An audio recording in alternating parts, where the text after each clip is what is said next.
नमस्कार। आजाद संवाद मीडिया में आपका स्वागत है। हम लोगों की आवाज रमेश पटेल। बाबा साहब के जन्म स्थल महू में राहुल गांधी की सभा। समय के साथ खबर को पाने के लिए चैनल को सब्सक्राइब करें। नमस्कार। खबर विस्तार से। अभी देश 76वां गणतंत्र दिवस मना रहा है। संविधान लागू होने के 75 वर्ष बाद भी नागरिकों को समान अधिकार नहीं मिल पाया है। दलितों, पिछड़ों, आदिवासियों, अल्पसंख्यक समाज का आज भी शोषण हो रहा है। आज़ादी के बाद आज देश में आर्थिक विषमता बढ़ी है। इसका एक कारण देश में संविधान लागू होने के बाद संविधान का प्रचार प्रसार न होना, लोगों को संविधान के प्रति जागरूक नहीं किया गया, जिससे वो एक अच्छे नागरिक बन सके और अपने हक अधिकार को संविधान के दायरे में रहते हुए मांग सके। जैसे जैसे शिक्षा लोगों के पास पहुंचेगी, लोग संविधान को पढ़ेंगे, लिखेंगे, जानेंगे, तो देश में बदलाव आएगा। आज देश में संविधान के रहते हुए उसका उपयोग सत्ताधीश और बड़े बड़े लोग अपनी सुविधा के अनुसार कर रहे हैं। आज देश में संवैधानिक संस्थानों से लेकर सरकार तक जनता के प्रति उत्तरदायी नहीं रह गई है। आर्थिक विषमता बढ़ी है। समानता और सामाजिक न्याय आम लोगों तक नहीं पहुंच पाया है। कांग्रेस पार्टी के नेता राहुल गांधी ने बाबा साहब भीमराव अंबेडकर के जन्मस्थल महू में कांग्रेस पार्टी द्वारा आयोजित जय भीम, जय बापू, जय संविधान रैली को संबोधित करते हुए कहा, भारतीय जनता पार्टी लोकसभा चुनाव में कहा कि 400 सीटें आई तो संविधान बदल देंगे। उनके सामने हम खड़े हो गए। उन्हें 400 छोड़ो सदन में प्रवेश करने के लिए संविधान पर मत्था टेक कर जाना पड़ा। संविधान पूजा की किताब नहीं है। संविधान से मार्गदर्शक लेना और उसको लागू करने की जरूरत है, जिससे समाज में परिवर्तन आ सके। देश का संविधान जिस दिन खत्म हो गया, गरीबों, पिछड़ों, दलितों, आदिवासियों, अल्पसंख्यकों के लिए कुछ नहीं बचेगा। आज़ादी से पहले देश में गरीबों, दलितों, पिछड़ों, आदिवासियों को कोई अधिकार नहीं था। सिर्फ राजाओं और महाराजाओं को थे। आज़ादी के बाद संविधान में गरीबों के लिए हक अधिकार दिए गए। भारतीय जनता पार्टी, आरएसएस आज़ादी के पहले वाला भारत चाहते हैं। कुछ दिन पहले आरएसएस प्रमुख मोहन भागवत ने कहा था, देश को 15 अगस्त 1947 में आज़ादी नहीं मिली। यह संविधान पर सीधा आक्रमण है। ये लोग संविधान को नहीं मानते हैं।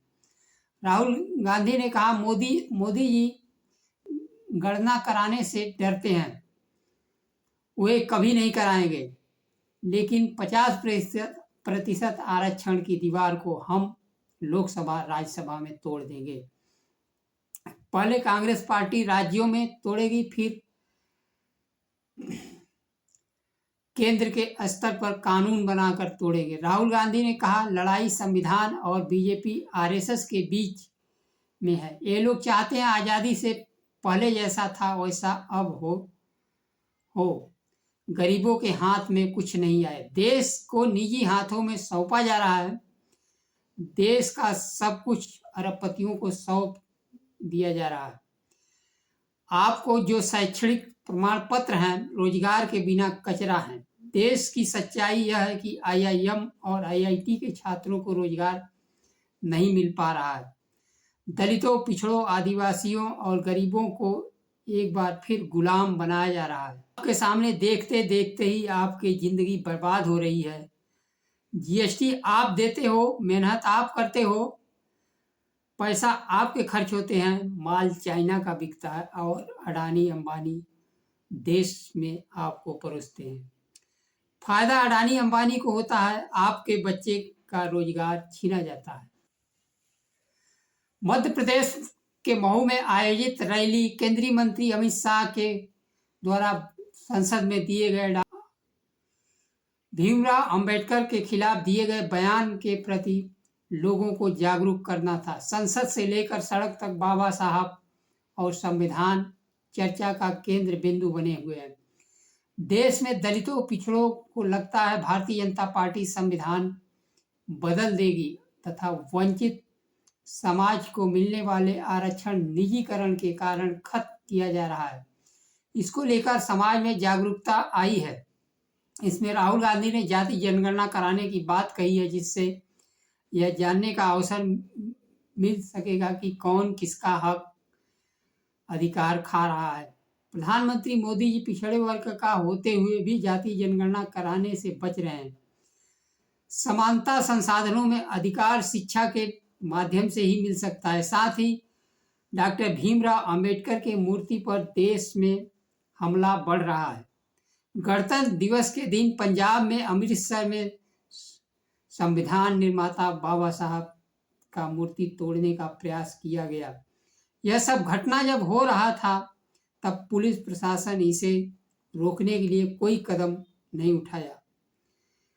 कहा जाता है कि पुलिस के सामने वह तोड़ने का प्रयास तोड़ रहा था।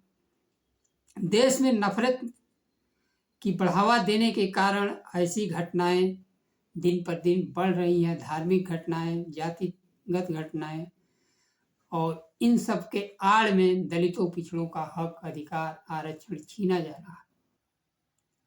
छीना जा रहा है। इस प्रयास में राहुल गांधी संविधान और आरक्षण बचाने के लिए जातिगत जनगणना का संदेश लेकर निकल चुके हैं। नमस्कार। जय संविधान।